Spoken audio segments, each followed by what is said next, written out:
Hello and welcome to this week's edition of the Glasgow Times Sports Podcast, normally recorded in our studio at the Bishopbriggs Media Centre, currently recorded from our volunteers' homes. To keep in touch with us, use our social media platforms, Facebook, Instagram and Twitter, which are all at Q and Review. That's CUEANDREVIEW. Or get in touch via information@qandreview.com. That's information@CUEANDREVIEW.com. Please like and share our podcasts and give us any constructive feedback. Evening Times Sport, January 17. Is Hampden outdated? Ex-Hearts chief says National Stadium terrible. Report by Liam Bryce. You won't find punters agreeing on much as the dust settles on a dramatic League Cup semi-final weekend in Scotland. There is, however, one topic where we might just creep close to unanimity. Hampden, or more specifically, the pitch. Ludicrous, said Rangers' John Lundstrom. A major disappointment, Aberdeen manager Jim Goodwin. So too for Celtic boss Ange Postecoglou.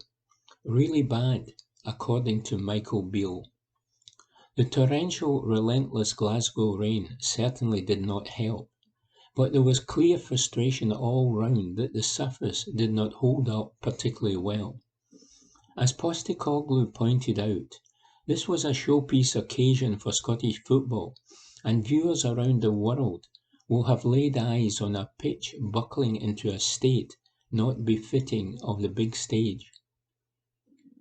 Social media is not always the most reliable gauge of wider public opinion, but it is difficult to find anyone coming out in defence of the National Stadium at the minute, and fierce criticism of the pitch has also opened the door to wider scrutiny.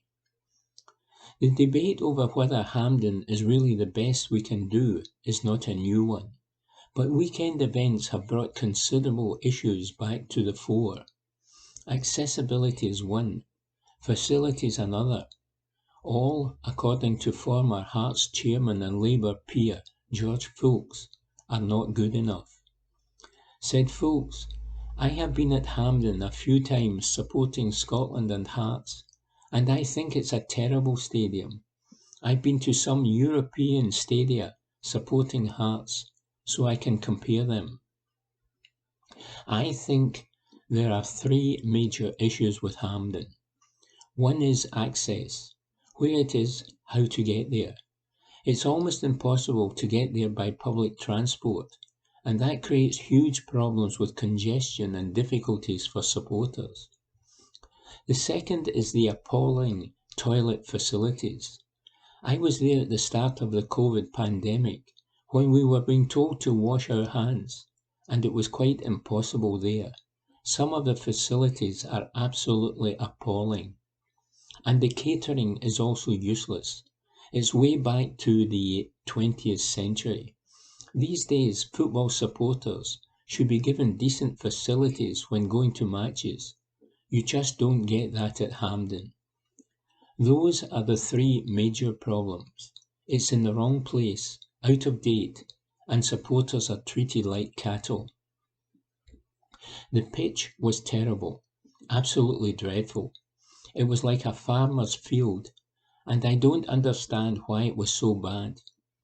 At Tynecastle, we have spent a lot of money getting a modern hybrid pitch, and it's been terrific. I think that's the case in most major European leagues. No one in any authority seemed to pick it up and say something should be done about it. My old friend Rod Petrie at the SFA, whom I have a lot of respect for, and the Scottish Government ought to get together and see what can be done about Hampden. The accessibility aspect is up for debate. Fans are directly advised not to drive to Hampden on match days. Parking nearby is severely limited and mostly reserved for local residents. Getting back to the M74 motorway after matches while close by, can take a painfully long time with the roads, which are littered with potholes, largely gridlocked. The stadium is also serviced by 2 train stations, Mount Florida and Kings Park. 5 minutes walk from the ground. Queues to get in, as you would expect, are lengthy after matches, and often stretch a considerable distance away from the stations themselves. There are also several bus routes, which pass by the stadium via Glasgow city centre. Events on such a scale will always be accompanied by some level of disruption and inconvenience, but there are options available, so perhaps impossible is slightly on the strong side in terms of getting to and from. The main issue with many fans, however, arises once you're in the ground. Views of the pitch can vary wildly, depending on where you are seated, and in many areas there is a distinct feeling of being too far away from the action. In the pitch-level seating behind each goal, it can be difficult to follow exactly what's taking place on the field of play. Folks who in 2021 authored a report on football governance, which was presented to the Council of Europe in Strasbourg, believes a complete reset is needed. And he said, it needs to be somewhere else. I think they made a mistake at the time when they upgraded it. They didn't really improve it much at all. I think it should be somewhere which is accessible by public transport from all parts of Scotland. It should have modern facilities with proper catering on site run by the stadium operators, and it needs proper toilet facilities. Folks is of the view that the Scottish FA and Scottish Government should be colluding to find a better solution, and that games could be moved to other stadia around the country while a new national stadium is built. Said Folks, I did a report on football for the Council of Europe about the involvement of governments in sport. I agree with former UK Government Minister for Sport, Tracy Crouch, that the government must be more involved in sport in a number of ways, and funding is one of them. I think a combination of government funding and from the football industry would be important and needed. To be honest, the grounds of the major clubs are a lot better and could be used temporarily while Hampden is replaced. At Hearts, we have improved Tynecastle over the last few years, and the facilities are a lot better than at Hampden. Our stadia generally are not as good as on the continent, particularly in Germany where I've seen one or two. But the national stadium should be a showpiece. Look at what they've done in England. Wembley was relatively good even before they redeveloped it, and now it's a spectacular stadium. We should have something equally as modern and up to date as Wembley. There are, of course, significant questions which would require answering. Funding would be the greatest barrier. How much would dispensing with Hampden and building an entirely new arena really cost? For comparison, the new Wembley was built at a cost of over £1 billion in today's money. Is it realistic to expect such massive investment, even if it doesn't stretch quite that far into the financial stratosphere? There is, too, the case for improving what we have.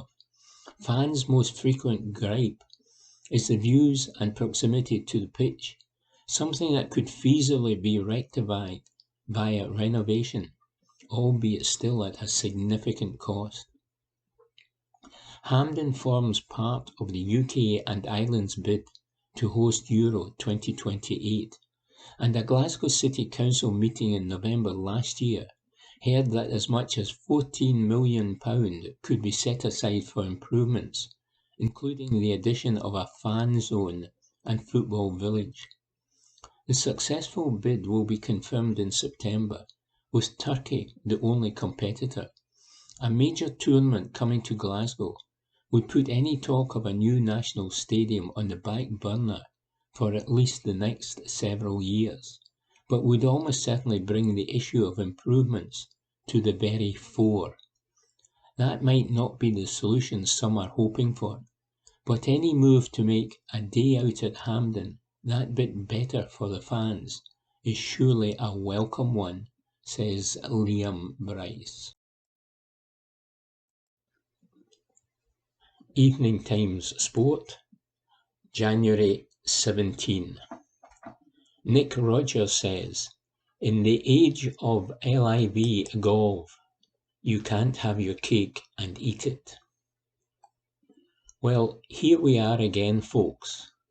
Yet another Tuesday column that's supposed to educate and entertain the nation with its erudite musings and meanderings, but instead inflicts itself upon the population with about as much charm as an outbreak of gastroenteritis on a Lochs and Glens bus tour.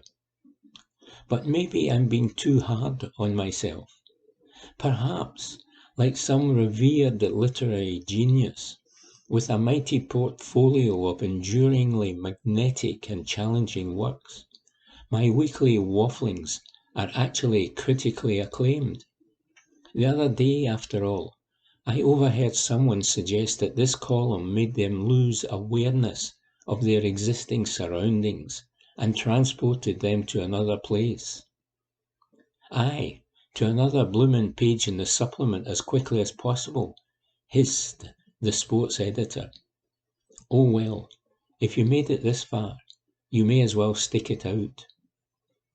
I don't know if you use social media much. To be honest, I wouldn't blame you if you avoided it like a combined eruption of every plague imaginable. Take Twitter, for instance. Not so much a classy, scholarly platform for considered nuanced debate, more a dank cave where hunched, slack-jogged troglodytes grunt and drool incomprehensibly. To be honest, that reads like I've just described the corner of my sitting room where your correspondent chisels out this page. Anyway, the general absurdity of this social media lark, and the absurdity of the golfing times we currently live in, were illuminated by LIV golf rebel Ian Poulter, who got his online knickers in a twist recently about, wait for it, the lack of a birthday greeting afforded to him and Sergio Garcia from Ryder Cup Europe's own official Twitter account. Now, listen to that sentence again, and ask yourself if we live in a sane society. Or you can listen it back and say, what the dickens is Roger prattling on about this week? For those of you sensible folk who are not ensnared by ruddy Twitter, let me briefly explain. The Ryder Cup Europe account posted an archive video of Francesco Molinari playing a nifty recovery shot from the 2018 contest under the caption, "Incredible touch." All very innocent and innocuous, so do you think? It wasn't, however, for a clearly perturbed Poulter as he hurled a few toys out of the pram. Underneath said video, the former Ryder Cup talisman was quick to stick his tuppence worth in and bleated a reply. "What's really an incredible touch," he wrote in a fit of pique, "is the players that helped to build the Ryder Cup brand. You just can't bring yourself to say a simple happy birthday." Poulter had turned 47 on the day the Ryder Cup Europe digital team put out the harmless Molinari video. His fellow LIV defector and Ryder Cup mainstay Garcia had a birthday the day before and was given the cold shoulder too.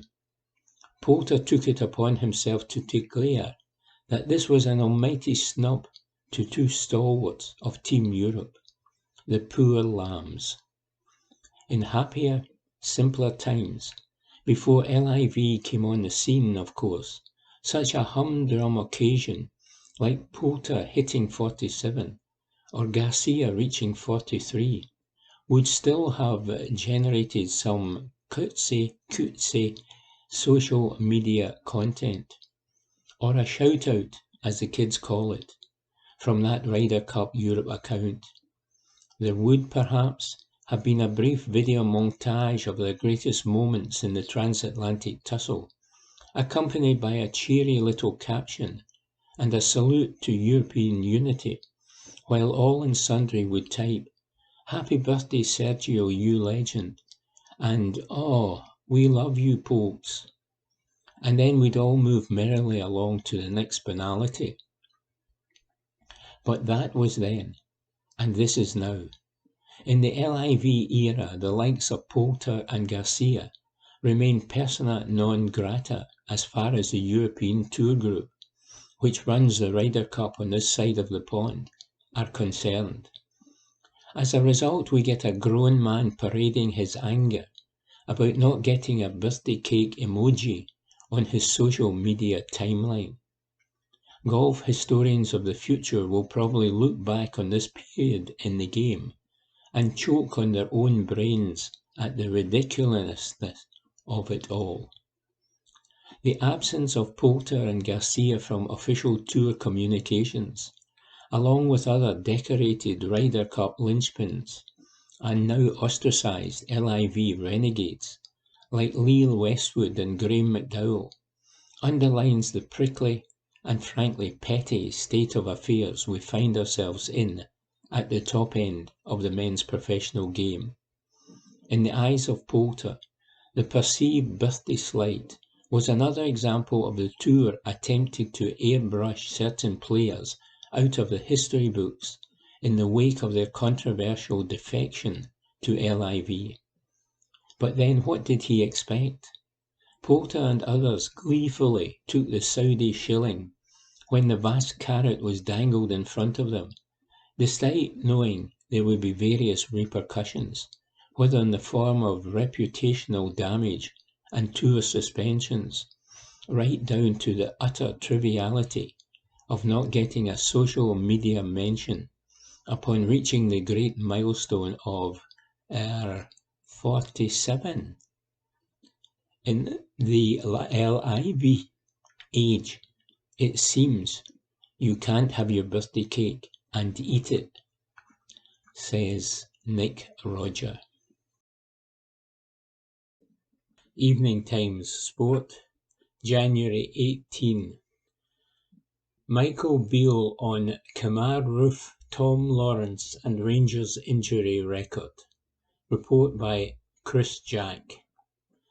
Michael Beale faces an anxious wait to discover the extent of Kemar Roof's latest injury blow, as he admitted there is no timeline set for Tom Lawrence to return to action. Roof made just his fourth appearance of the season on Sunday, as he stepped off the bench to fire Rangers into the Viaplay Cup final after netting the winner against Aberdeen. But he hobbled off just minutes later after a heavy fall saw him hurt his shoulder, and Rangers are still awaiting a full diagnosis on the damage following an initial examination this week. Beale admitted the striker had been wondering how many cats he's run over amid a wretched spell of luck, and the Ibrox boss is once again cursing the injury jinx that has plagued Rangers all season. Beale said, "He's gone away and had the scan. It's not ideal what we are seeing, but it's not dislocated. I know they celebrated because it's a semi-final, but I'm around the group every day, and the way they celebrated with him tells you everything. That was his first goal of the season. When you think of the scoring record he's got for Rangers, it's such a shame. I suppose it comes back to when I first came back 6 or 7 weeks ago, and I'm seeing the squad getting a lot of criticism. But that's because people were not on the pitch, As soon as people come out on the pitch, they play better. Whether that's me, Gio, or another coach, you have to have key players available, and it seems like every time we get one back, we lose another one. We need to get through that and get to the end of the season in the best way we can, compete on all fronts, and make sure we have a cleaner summer and come back healthy. The loss of Roof would be another significant setback for Beale as he prepares to welcome Antonio Cholak back into the squad for the Scottish Cup clash at St Johnstone on Saturday. The likes of John Souttar and Yanis Hagi are also close to a return, but the ongoing situation with Lawrence, who has not played since August, continues to cause concern at Ibrox. Beale said he had a slight setback and he went away to get an opinion. The opinion is, okay, let's see how things are going. Some things he can do at this stage that someone that had that injury problem probably shouldn't be able to do. And he's had a bit of discomfort at times in areas that he shouldn't. It slowly does it at the moment. And there's not really much more to say than that. He is still not back with the group. And we're just going to assess as we go how he feels and whether he can then start working with the group, which will see a quick return, or it doesn't go to plan and we have to look at an alternative. Rangers have suffered more than their fair share of blows this term and have not had their troubles to seek as the squad has been beset by injury concerns. The Auchenhowie treatment room has been as busy as the dressing room at times, and Beale admits regime switches may not have helped the situation. Beale said, "There's been a lot of change in terms of coaching staff, fitness staff and medical staff in the last 18 months. That's not ideal because people don't know their bodies. It's like going to different doctors.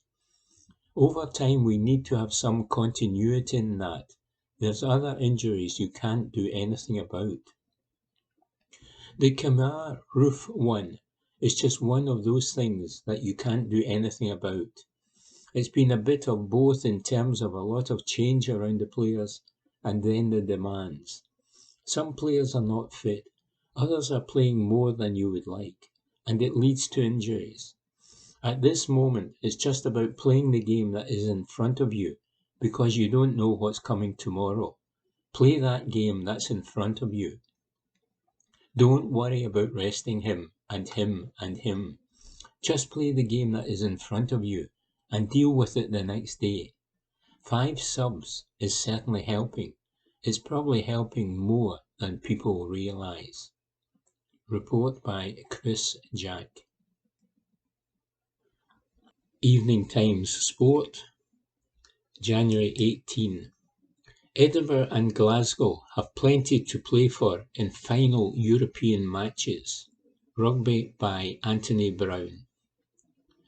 Both Edinburgh and Glasgow go into their final round of group games this weekend, assured of qualification for the last 16 of their respective European competitions.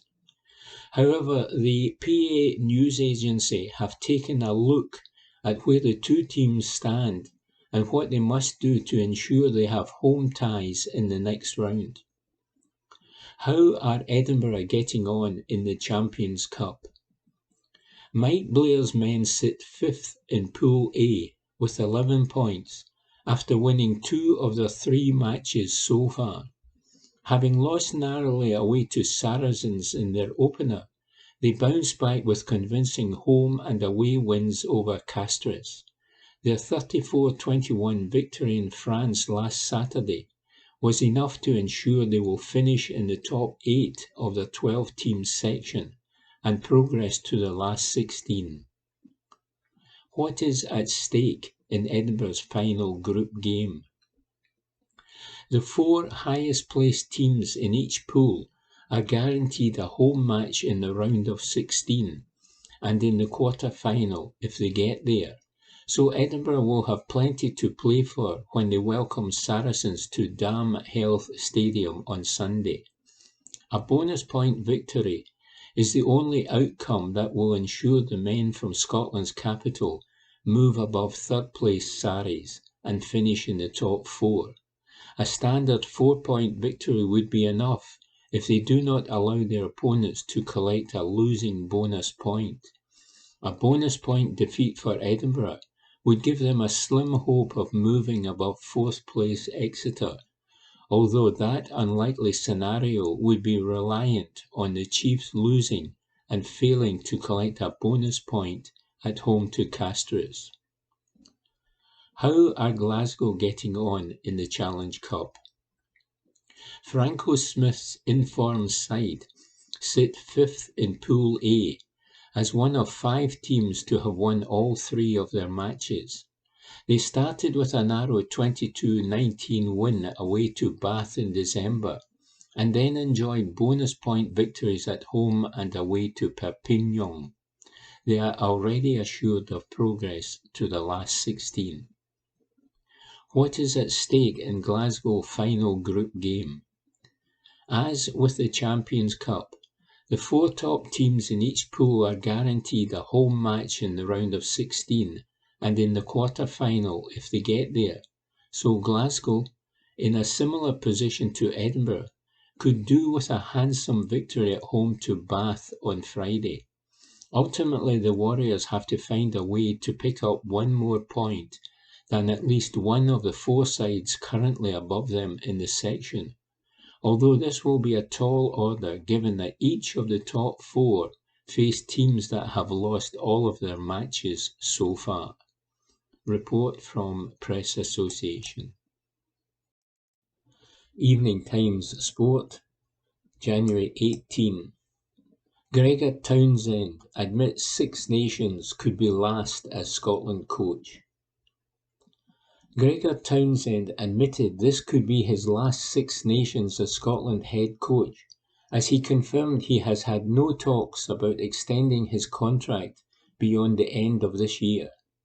It has been widely speculated recently that the 49-year-old, who took the reins in the summer of 2017, will be leaving his post after the World Cup in the autumn. After naming his 40-man squad for the 6 Nations on Tuesday, Townsend admitted it was at the back of his mind that he could be leading his country into the tournament for the last time. He said, "Yes, absolutely.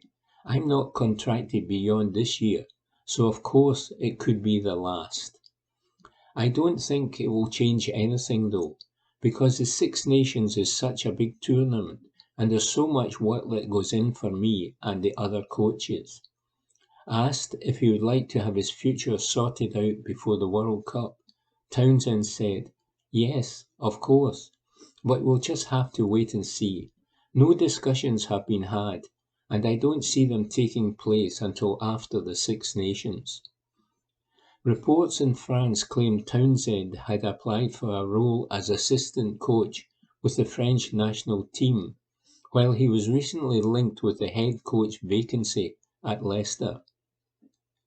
He said, "I did get a contact from France, but it was just an initial inquiry, and there was nothing further from that because we obviously play France in the 6 Nations, so I didn't want to talk any further with them about that." Nothing about Leicester. I read that with some surprise. Most of the things I've read are speculation. Townsend does not believe uncertainty over his future will have any adverse effects on his team this year and said, "No, I think it will be the last thing on the players' minds. We have a really important year of rugby for the national team. The 6 Nations is a massive part of that. The World Cup is obviously huge. So much work has to go in for these 5 games that nothing else really comes into anybody's thoughts. It is such an intense period for us, and we have to be on it for that 7 weeks to bring the best out of our team, and our players know that as well." Evening Times Sport, January 19. Aberdeen manager Goodwin says he will not resign. Report by Matthew Lindsay.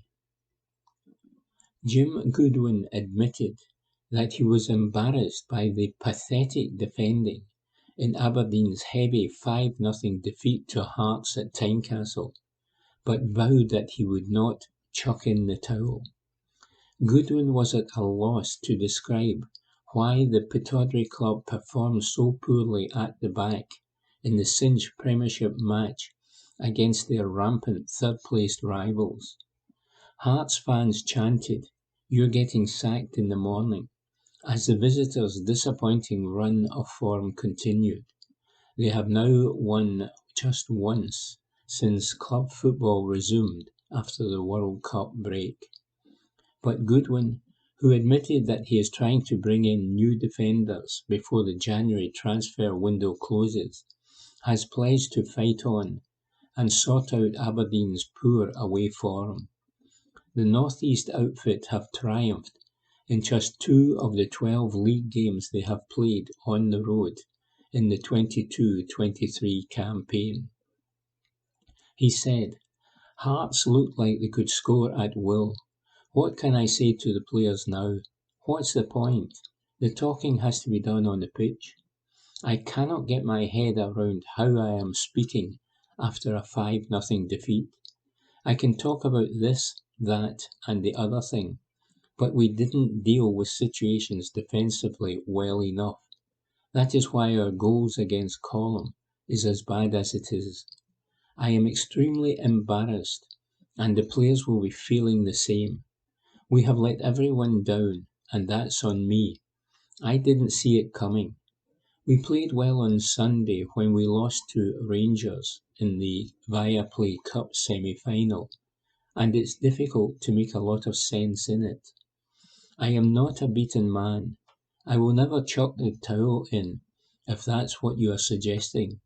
But this is not the time to talk about positive. It's a humiliating defeat for me, the players and the club. But I will turn up in the morning and try to put things right. I don't think they are a weak group. I really don't.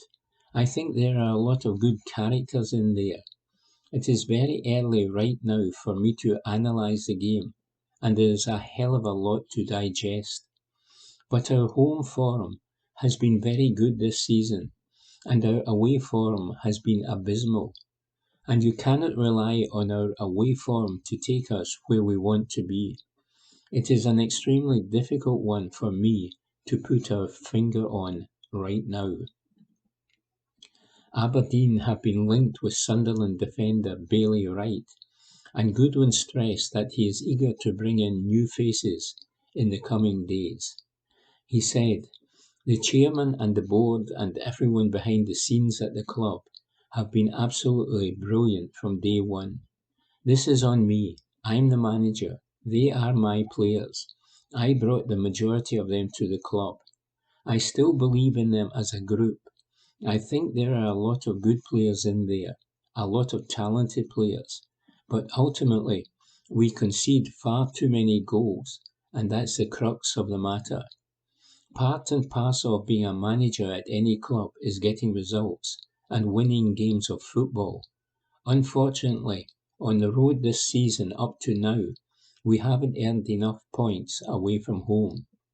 It is something that has to change, and it has to change quickly. We need to do better defensively. That's on me. I am the one that puts them out there and asks them to play a certain way. When they cross that white line, it's over to them, and you want them to do well in key situations. Unfortunately tonight, some of the goals were just far too easy. Bringing in defenders has been a priority since the start of the window. We thought we had one coming in early, but it fell through, unfortunately. We will just continue to work on that.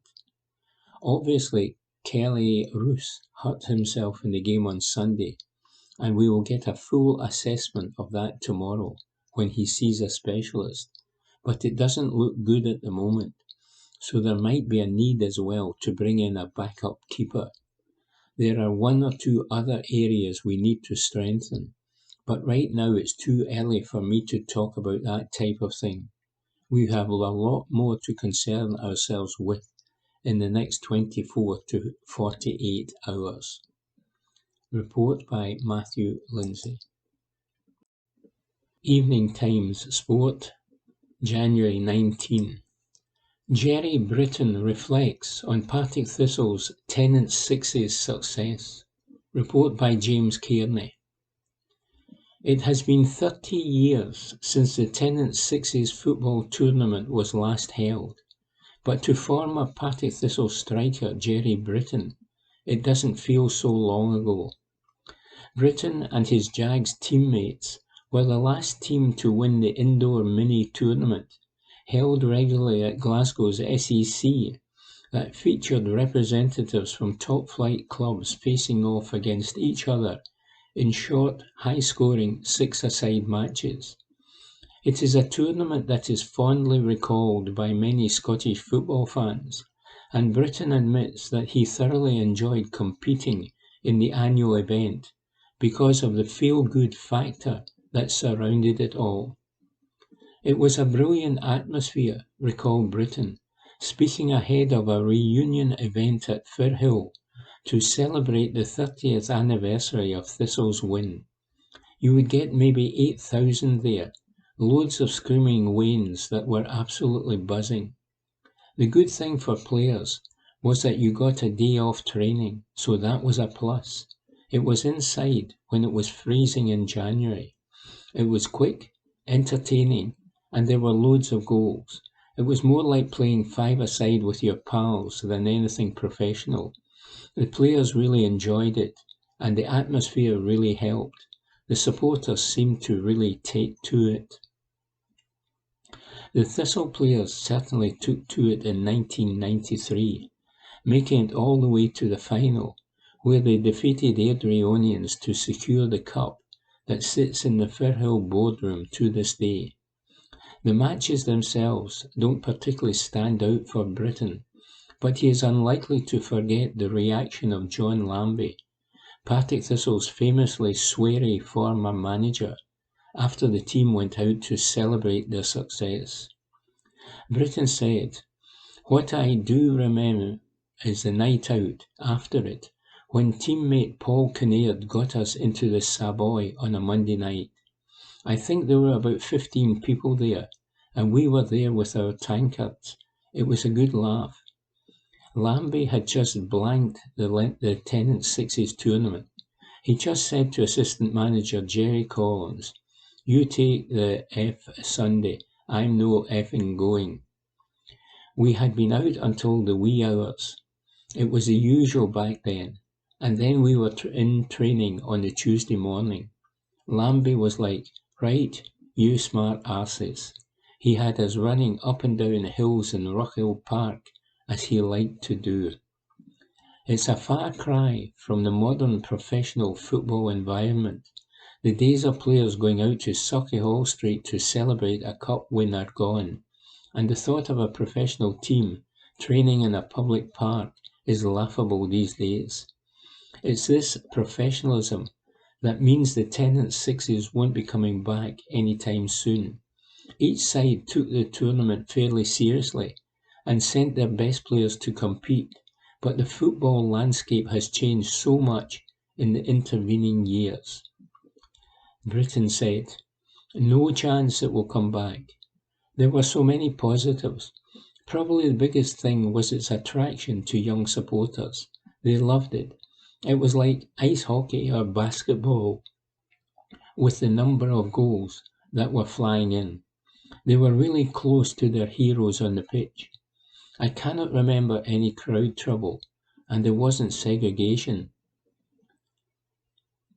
The dads got a couple of pints, and the kids were happy. But in this day and age, the thought of your top pros, in those days the surface wasn't great, but it was what we were used to. You just got on with it. I don't think it's likely to happen again. Tennent's Sixes may be consigned to history, but Masters football, An indoor five-a-side mini-tournament featuring recently retired players returned to Glasgow last year. Britain, who counts Celtic among his former clubs, was not involved on that occasion, but he recalled an incident from 2010 when he played in a Masters tournament in Dubai for the Hoops against a star-studded AC Milan team, and a sobering encounter with legendary Italian defender Alessandro Costacurta. I was working in the district court, and then 2 days later I was playing against AC Milan, said Britain, who worked as a lawyer after hanging up his boots. I had been playing against Costacurta, so I said to him, "Can I get your jersey?" He said, "Aye, no bother." At the end of the game he gave me his shirt and I said, "That's brilliant, thanks very much. Do you want mine?" He said, "Nah, you're all right." Report by James Kearney. Evening Times Sport, January 19. IFAB criticised for crazy decision not to back temporary concussion substitutes trial.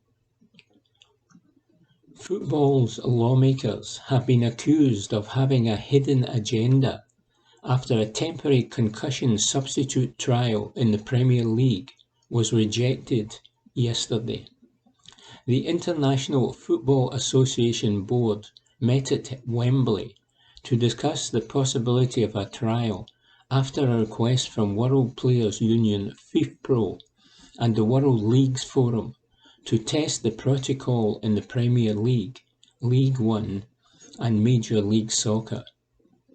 With backing from the Football Association and the Professional Footballers Association, it was hoped IFAB would give the trial the green light, but its rejection has left Penny Watson, the wife of former England captain Dave Watson, dumbfounded. Watson won 65 England caps across 8 years, but is now living with dementia, and his wife was among several other brain injury campaigners to sign an open letter to IFAB last summer, insisting the existing concussion protocols failed to provide sufficient protection to players. "I am absolutely seething and dumbfounded," she told the PA news agency. "I just cannot understand how that decision came about, because I do know certain evidence and lobbying has been put before IFAB. I just cannot understand the negative side of things, or what their thinking is behind not approving this. There is nothing to lose. It is just crazy. I just cannot understand the thinking and why they will not just give this a go. There has to be some reason for that. I wish I could have been in the room to try and fathom what this is. There has to be some vested interest somewhere for IFAB. It is almost like a hidden agenda somewhere, and I cannot understand why." FA Chief Executive Mark Bullingham revealed the topic of concussion substitutions was the longest conversation of an IFAB meeting that went over by 90 minutes. While IFAB rejected the trial at Wembley, unions and leagues will now consider the legal impact of pressing ahead with temporary concussion substitute trials, the PA news agency understands. Watson added, "Getting it done without IFAB's approval, I hope that happens and it proves to be successful. It is a proven thing that has worked in other sports, for instance rugby, and anyone having a medical examination, which is what it is, you want privacy. Even the lower leagues have cameras and thousands of people peering in at them, so how can you have a medical examination under those circumstances? There is a model there already that works with actual statistics to prove it works with rugby, and the World Rugby Head Injury Assessment Protocol. It is just crazy. I am very, very disappointed. and very angry. Meanwhile, Chris Sutton, whose father Mike died in 2020 after suffering with dementia following a lengthy playing career, said on Twitter, "So the trial of temporary concussion substitutes for next season has been rejected at the IFAB meeting today. When are this current group of players going to actually wise up and make a stand against football's powers that be so they get the best duty of care? It is so idiotic." Headway's chief executive Luke Griggs added, "It is hard to fathom the flawed logic behind this bitterly disappointing decision. The argument for the continuation of the current system appears to be that permanent concussion substitutes prevent injured players from returning to the pitch and therefore is a safer system. But this completely misrepresents the benefits of temporary concussion substitutes. We commend the Premier League and the Football Association for making the case for temporary concussion substitutions, but all that has been achieved by this decision is to deny the application of an additional layer of protection to players and further damage football's credibility when it comes to brain injury." Concussion Legacy Foundation UK Executive Director Nathan Howarth told PA, "Concussion requires appropriate attention and time to be assessed. My concern is that we are not giving appropriate space for concussion assessments. 2 minutes on the pitch does not allow for appropriate evaluation, especially not in front of thousands of fans." Report from the Press Association. Evening Times Sport, January 19. MPs to question governing bodies over fan safety at sporting events. Fan safety at sporting events will again be in the spotlight as MPs question national governing bodies as part of an ongoing inquiry. Representatives from the football, cricket and horse racing authorities will face questions from the Digital, Culture, Media and Sport DCMS Select Committee over whether sports contribute enough to security at their events. A committee press release cited reports that police forces were only able to recover £7 million of their £47 million costs to police football in the 2019-20 season. The third session of the committee's fan safety inquiry comes just over a week after Newcastle fans complained of overcrowding in the away end at Hillsborough for their side's FA Cup third-round tie against Sheffield Wednesday. The Football Association is looking into the matter, with Sheffield Wednesday insisting stewarding and safety measures for the match were more than sufficient. The stadium was the scene of a 1989 disaster which ultimately resulted in the deaths of 97 Liverpool fans who had attended an FA Cup semi-final.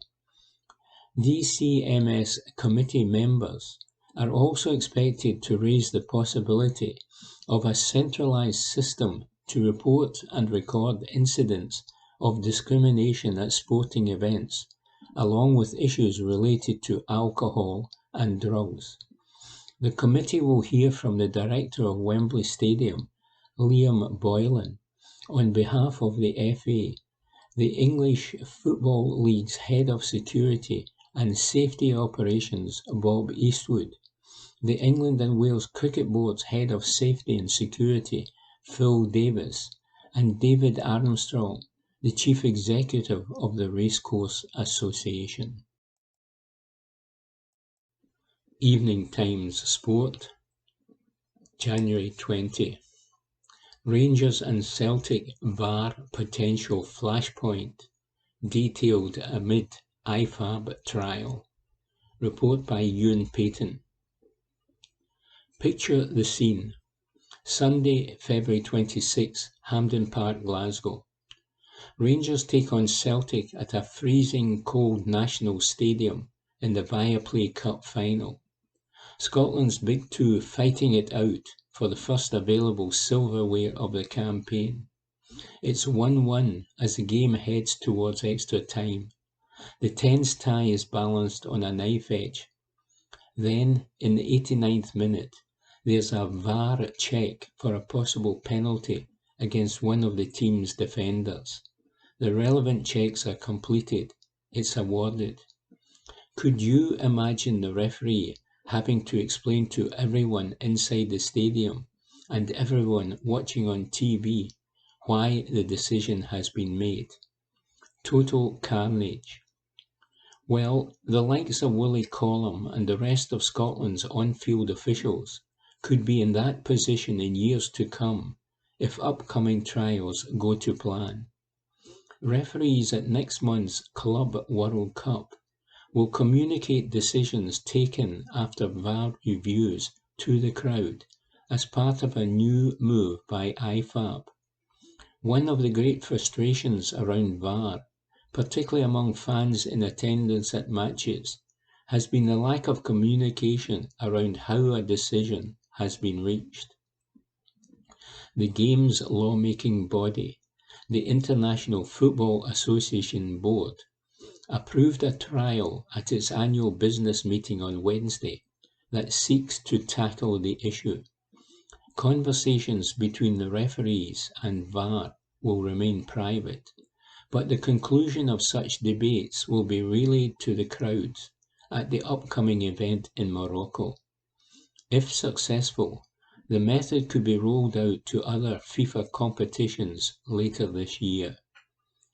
IFAB board member Mark Bullingham, the chief executive of the Football Association, said, "We think it's important in terms of transparency, predominantly to the crowd in the stadium, who at the moment do not get enough information as to what's happening with a decision."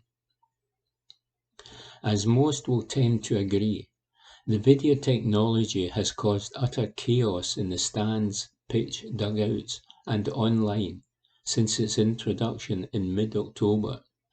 There have been several high-profile incidents involving red cards, handballs, and penalties, both for their award and in some cases non-award. All of the top flight's 12 teams will have experienced calls they feel have gone against them via the VAR. So, would the officials explaining such decisions help matters in Scotland? With the derby example between Rangers and Celtic used above, it's very difficult to imagine it going down well with either support or indeed manager. It's hard to see the referees enjoying that prospect either. For some of the more tame affairs, you could see why such an approach would likely aid in the overall acceptance of the decision-making process. However, what sort of league would that make the Premiership if some fixtures allowed this and others didn't? A pretty pathetic one, unfortunately. While you never say never with anything, particularly in Scottish football, it seems unlikely this approach could be adopted here in the future, no matter how beneficial, says Ewan Payton. Evening Times Sport, January 20. Smith wary of elephant in the room surrounding McLean's suspension. Report by Stuart Bathgate. Glasgow head coach Franco Smith last night insisted he was doing all he could to remain focused on this evening's Challenge Cup match at home to Bath, but admitted that the case of Rufus McLean has become the elephant in the room for himself and the Warriors squad. Glasgow announced on Wednesday that they had suspended the 22-year-old Scotland international after he pleaded guilty to a domestic abuse charge. McLean will be sentenced for that next month and is also awaiting the outcome of the club's internal disciplinary hearing. Smith only took over as Warriors coach last summer, a year and a half after the period to which the charges against McLean relate. With the case yet to be completed, he stated he was limited in the comments he could make, but revealed he had addressed the squad about the issue. Smith said, "Yes, it's the elephant in the room. That goes without saying. It's the same feeling around the club. We have our values, and Rufus has let us down in that regard. We have to focus on what we need to do, which is putting this club in the best position on the rugby field with our conduct and the way we go about our business. Since I've been here, the guys have been extremely good on and off the field, and I appreciate that. What's happened does not represent this team or this club. Absolutely not. We're all about representing the Warrior Nation. We're all about honour and playing the best that we can, showing our affection to the club with the way that we play and conduct ourselves. That's going to be the motto." Asked when the disciplinary hearing would be complete, Smith added, "I'm not sure. I know it's ongoing, but I'm not sure when it's going to be done. We're trying to keep the rugby side away from this." Back on the rugby side, Smith has made 10 changes to his team for tonight's final Pool A match at Scotstoun, from which the Warriors need only a point to ensure a home draw in the round of 16. Fullback Josh Mackay is the only member of the back division to keep his place from last week's win at Perpignan, while up front, last week's man of the match, Johnny Matthews, plus Lucio Sordoni, Richie Gray and Ewan Ferry hold on to their jerseys. 13 players have been listed as unavailable for selection because of injury, among them key forwards such as Fraser Brown, Scott Cummings, Rory Darge and Xander Fagerson. But the Warriors have shown in winning their last 7 games between Europe and the URC that they are able to maintain high standards despite heavy squad rotation, something that Smith ascribes in part to improved fitness. He continued, "The main ingredients in our team are enthusiasm, creativity, energy, and clarity in how we prepare.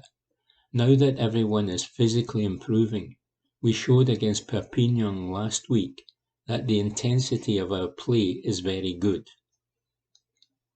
We are coming towards the end of an 11-game block. From my experience, that is sometimes 1 or 2 games too far if you don't have the ability to interchange the squad. When we started here on August 1, the plan was to develop the whole squad, as a good squad makes a very good team. That gives us a platform to be competitive and even grow this snowball to make it even bigger.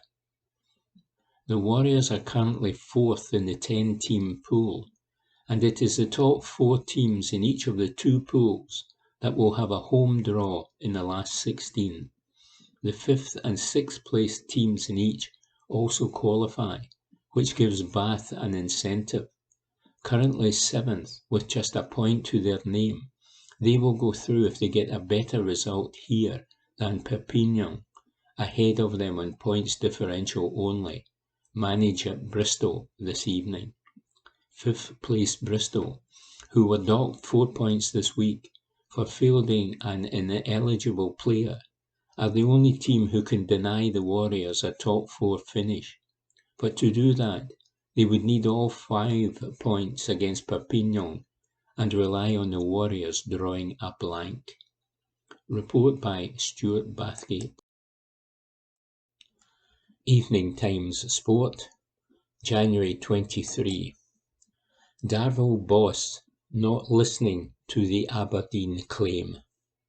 Report by Liam Bryce.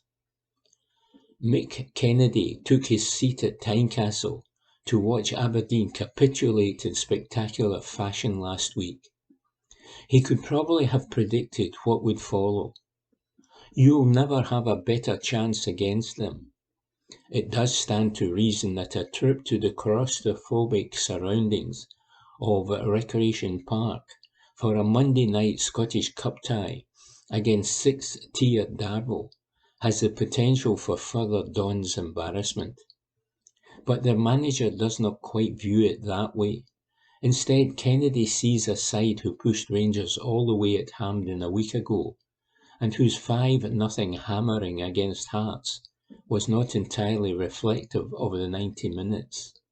He said, "I'm not reading too much into it. If we were both Premiership clubs, but given where we are in the pyramid system, I'm not sure it's going to have a significant bearing on the match, to be honest with you. I know they're going through a difficult period, by all accounts, but I thought they played very well at Hampden. I was at the Hearts game in midweek, and I actually thought the game was very even for large parts of it. It was never a 5-0 game, in my opinion." You have got to hope there is a degree of complacency somewhere, but I'm sure Jim and his staff will be really driving the message that they need a strong, dominant performance. There's different dynamics for Aberdeen, but we need to focus on what we're good at, what we've worked on. It'll be a real challenge. Loads of people are saying, "You'll never get a better chance." But listen, it's easy to judge these guys when you're sitting in the house on the couch. You have to respect their level and the quality they have in the group. They're still a very strong Premiership team. There's utmost respect from myself, the staff and the players. Sitting top of the league, Darvel are drilled to play front foot, possession-based football, and Kennedy has no plans to change that approach this evening. He accepts there will be periods where his players will have to dig in, perhaps even suffer a bit, but contends that a wholesale change in how they operate would create more problems than it would solve. They do, after all, have a squad packed with SPFL experience in the likes of Ian McShane, Darryl Meggett, Jordan Kirkpatrick. I think the challenge for our players and staff is we need to try and implement our game as much as we possibly can. Obviously, there's an increase in the opposition's quality and fitness, so it brings its own challenges. If we're going to have any chance in the game, we need to stick to our beliefs like we do every week. Anyone who comes and watches us, or knows how we play, will tell you it's very possession-based football, keeping the ball at all times. That's the philosophy. That's how we work and train, week in, week out. I think to navigate too far away from that would cause us problems. Listen, the game might naturally turn into that. We might need to defend our own box and be a lot deeper than what I would anticipate. But, in the main, we need to try and impose ourselves on the game. That might not come to fruition, depending on how the game develops. Most people, or people who don't know me, would assume that we will try and be compact, try and stay in the game, or keep the score down, maybe catch them on the break, or with a set piece. But the reality is, I don't think we have the players to do that. We are better trying to stick to what the game plan is, week in, week out. It could make for a highly entertaining evening, especially if Aberdeen failed to treat the occasion with the respect it deserves. And that, ultimately, is what it's all about for this tiny Ayrshire town, a monumental occasion. The BBC cameras are set to descend along a level of media presence the club will have not seen before. Aberdeen will know such resources are not deployed in hope of a routine victory for an overwhelming favourite. Whatever happens though, Kennedy hopes the evening will come to be a significant milestone in the club's history as they strive towards the SPFL. He said, In terms of where we've come from in such a short space of time, and our ambition to get into the senior leagues, which we've never hidden, part of that process was hoping we could get occasions like this. We are playing, arguably, the third biggest club in the country, at home, in our second year in the competition. It is an unbelievable achievement. So for the town and the fans, it's something they would never have dreamt be possible. Everybody is looking forward to it, and for us, it can hopefully solidify that foundation to allow us to continue to progress as we have done the last few years. It's a massive occasion on many levels for us. Report by Liam Bryce. Evening Times Sport, January 23. Juranovic in emotional Celtic goodbye message. Report by Ewan Payton. Josip Juranovic has paid an emotional tribute to Celtic after his departure from the club. The right back yesterday sealed his £10 million move to Union Berlin. The Croatian World Cup star has been linked with a whole host of clubs over the last few months.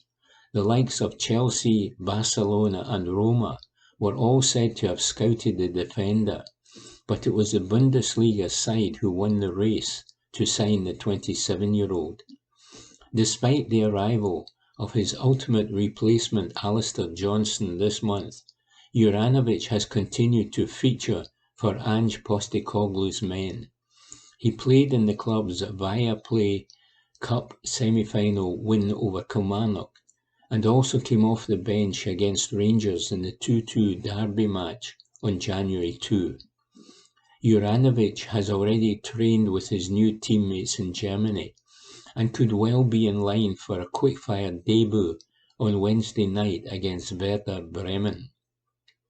However, while he moves on to pastures new, the Croat has taken the time to say an emotional goodbye to the Celtic fans.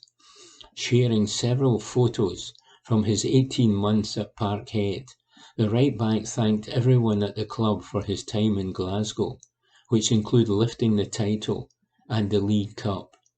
He wrote on Instagram, "What can I say? What a memorable 18 months. My family and I will always remember every part of that journey.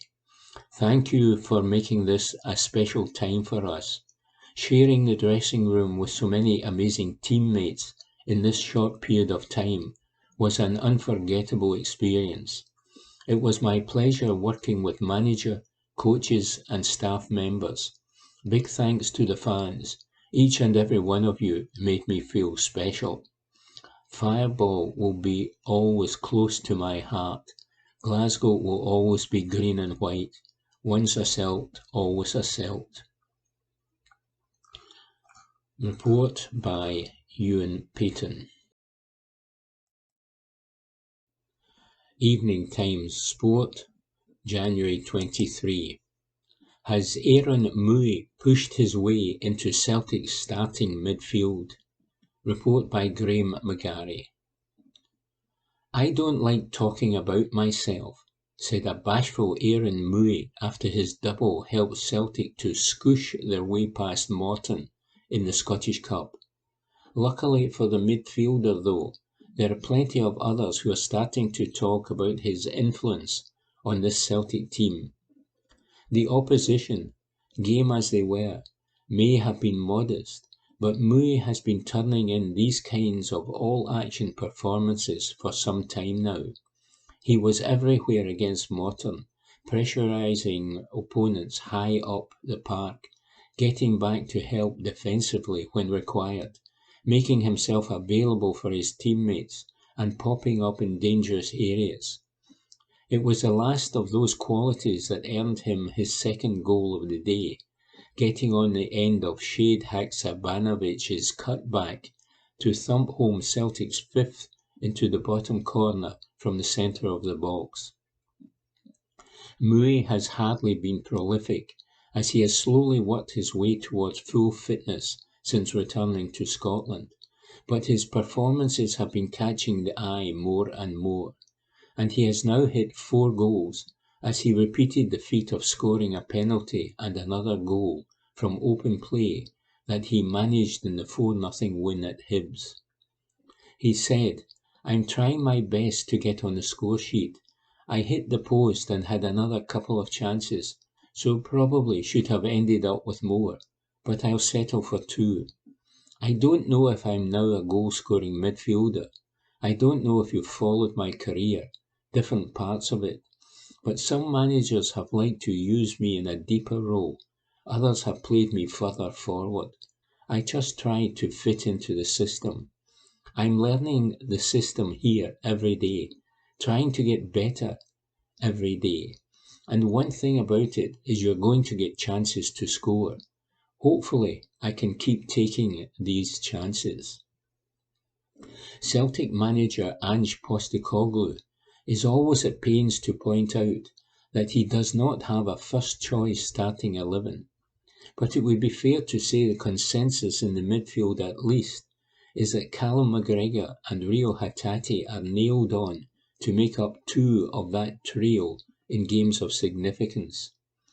Until recently, Matt O'Reilly would have been considered firmly at the head of the queue to take the final place in the midfield, but the former MK Dons man has suffered his first slight dip in form of late after consistently impressing in the year since he made the step up to Celtic.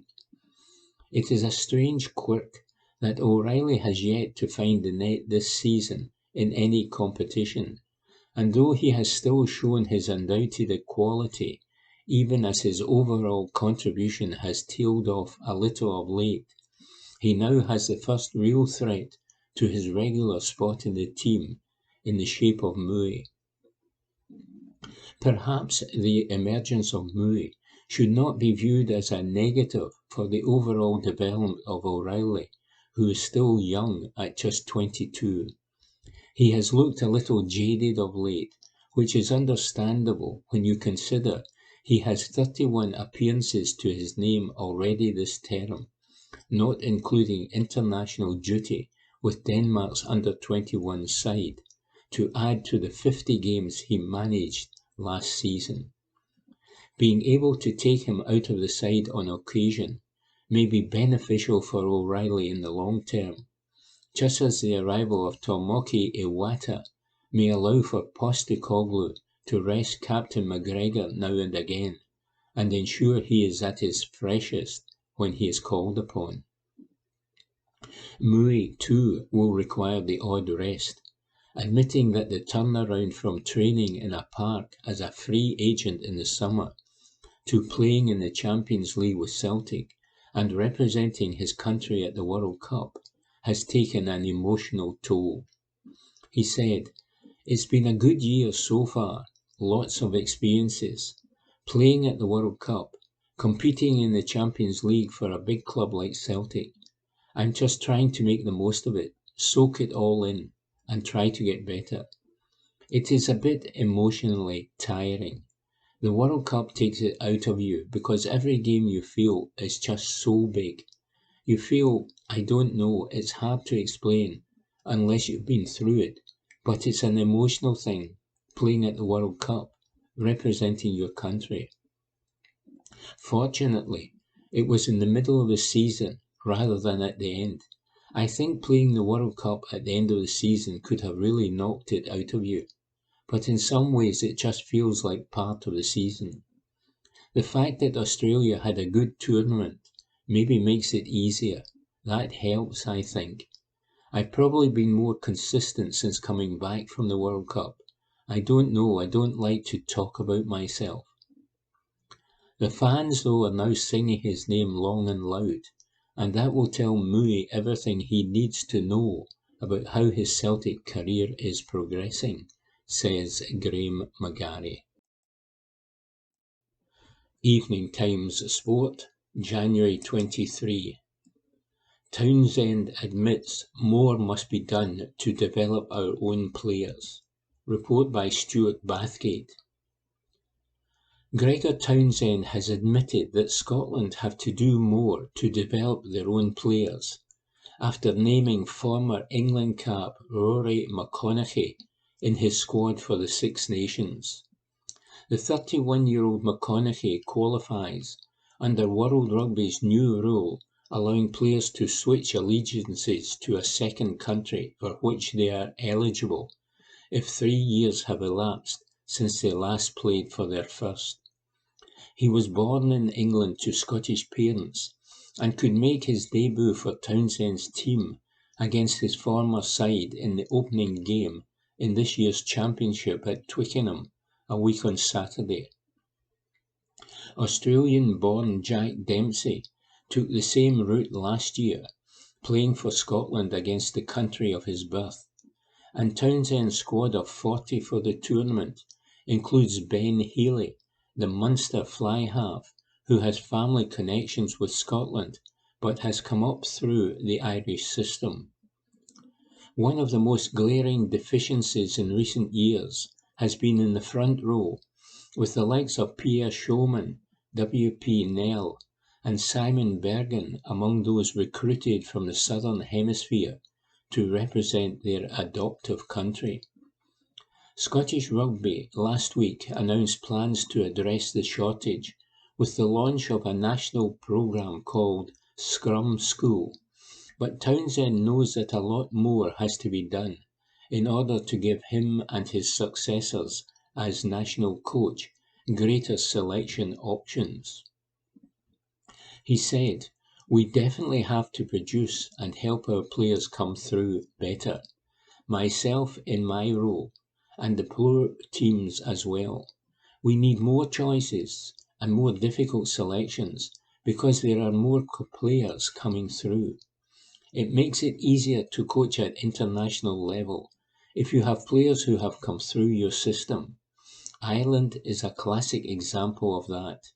From a practical point of view, you can have more camps, more relationships, and they can be aligned with how the national team and the pro teams want to play. That would definitely be the goal. Dual qualification is not simple. Players don't choose where they are born, and a lot of people move out of Scotland for various different reasons.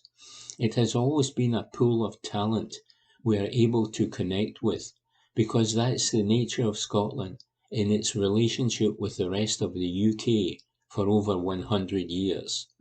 Players have always come from outside Scotland, but it would be great if we had more players coming through, which will improve our under-18s and our under-20s. Having voiced support for that ideal, and added that he definitely supported the idea of quotas for important players in our pro teams, Townsend insisted he had to be pragmatic in making use of the rules as they stand. And he continued, "One of the teams we will play in the World Cup is Tonga, and they're getting between half a dozen and a dozen players who are suddenly available to them by this route. You have to play within the rules, and my job is to evaluate whether it makes the team better and whether it helps us to win. You cannot have any idealistic view on what would be better. These are the rules." At a time of year when many supporters naturally feel optimistic about their team's chances, coaches have to temper that sentiment with a dash of realism.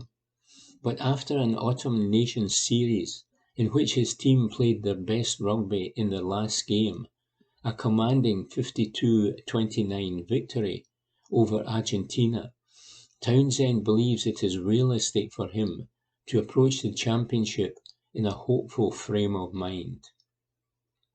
He continued, "I am optimistic, definitely. I believe in this group of players and how they are playing. It's been a couple of months since we played, but I was very impressed with how they came together during November. I was impressed by how we played against New Zealand, a 31-23 defeat, which followed a 1-point loss to Australia and a big win over Fiji. and then bounce back after a disappointing last quarter to play even better against Argentina. That gives me a lot of optimism that we can hit the ground running in a couple of weeks' time.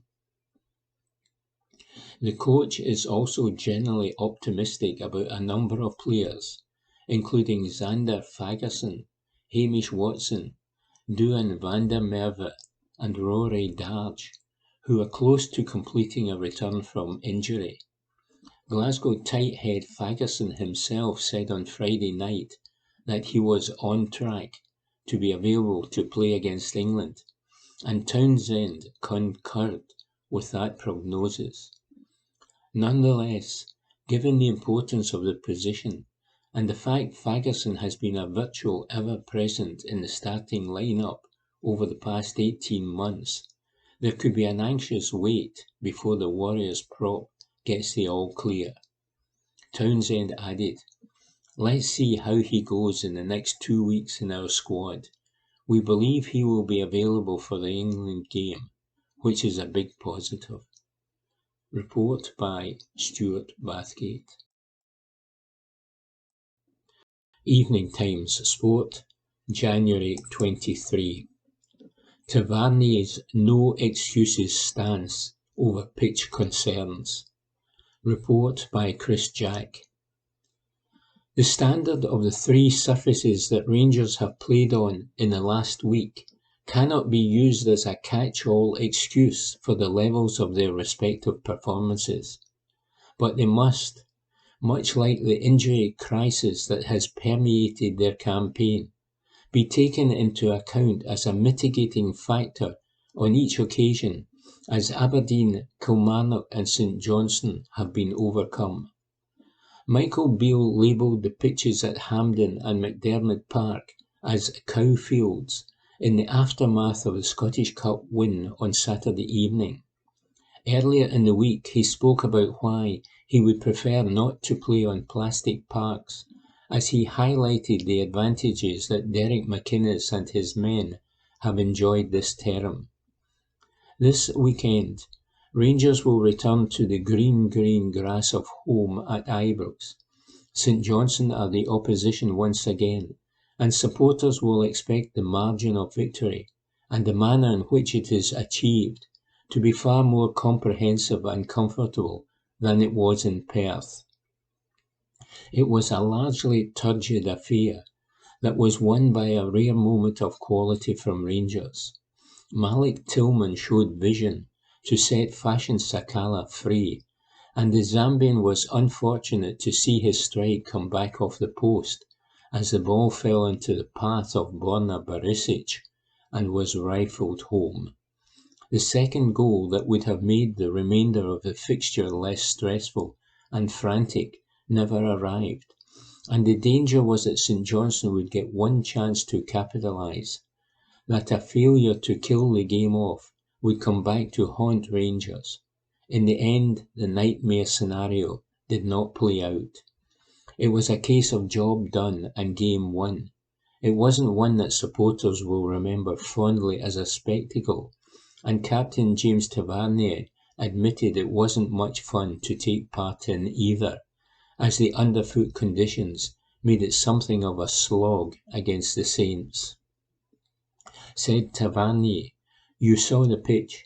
It was obviously tough to play on. I thought we got our goal at the right time, just before half-time, and it was a matter of keeping their chances to a minimum and seeing out the game and seeing if we could create more chances. I thought we created 2 big chances and their keeper made important saves. You have to try to play on the pitch the best you can. You just have to assess the situation the best you can. You don't want to be playing any square balls that can be cut out, and you have to be careful with back passes. But we are professional and used to it. We are just happy that we got through to the next round." That was the case at Hampden 6 days previously, as Rangers once again overcame the conditions and the opposition to see off Aberdeen and book their place in the Viaplay Cup final. The surface at the National Stadium was a national embarrassment, and steps will be taken to rectify the situation before the Old Firm go head-to-head for the first silverware of the season next month. Talk over pitches can often become a wearisome subject.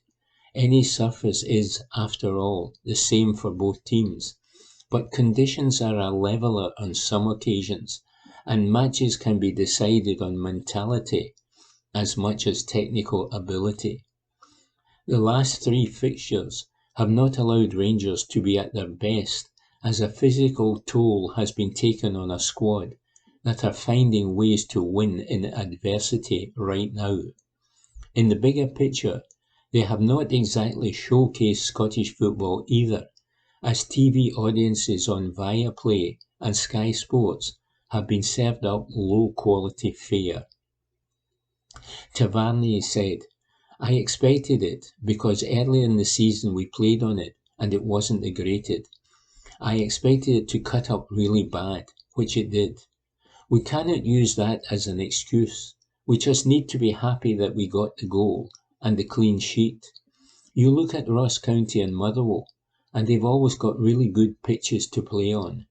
County are a club so far north in a small stadium, and they still manage to keep the surface really good. There shouldn't be any excuses. All the pitches should be grass at the end of the day. It's something that needs to be done to improve the Scottish game, so it looks better from the outside. But, as I say, we just need to get on with it and try to play the game the best we can." The exertions of the extra time success over the Dons have been compounded against Kilmarnock and St Johnstone, as Beale has had to ask the same tried and trusted players to dig deep time after time. The performances have not been at the level expected, but the results have met the demand. As a thank you, Beale has granted his squad a couple of days off to rest and recharge. The camaraderie within the group continues to shine through in these testing moments, but time apart will be welcomed before preparations are stepped up for a long-awaited return to Ibrox. The theory is that the home crowd will be treated to a slicker, more composed showing on a surface that is better suited to the kind of football that Beale wants his side to play. The prospect of new faces within the ranks is an intriguing and exciting one for supporters to consider. Tavernier said, "It has been a tough week. To go to extra time at Hampden, then play on AstroTurf, and here, and to see the wins out and get the wins we need is really important. It is character building, and we have seen good mentality from the squad. We are creating momentum. We need to have it, and we need to sustain it now. Yes, you have to find different ways to win games, and we are showing different ways of winning them, which is really important. If we want to be successful going forward, we need to keep it going. You try to do that the best you can. This week has been a hard one with the 3 pitches we played on.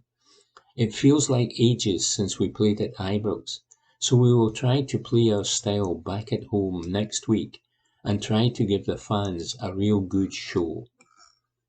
Report by Chris Jack. And that was this week's Glasgow Times Sport podcast, normally recorded in our studio at the Bishopbriggs Media Centre, currently recorded from our volunteers' homes with the publisher's kind permission. Thanks for listening.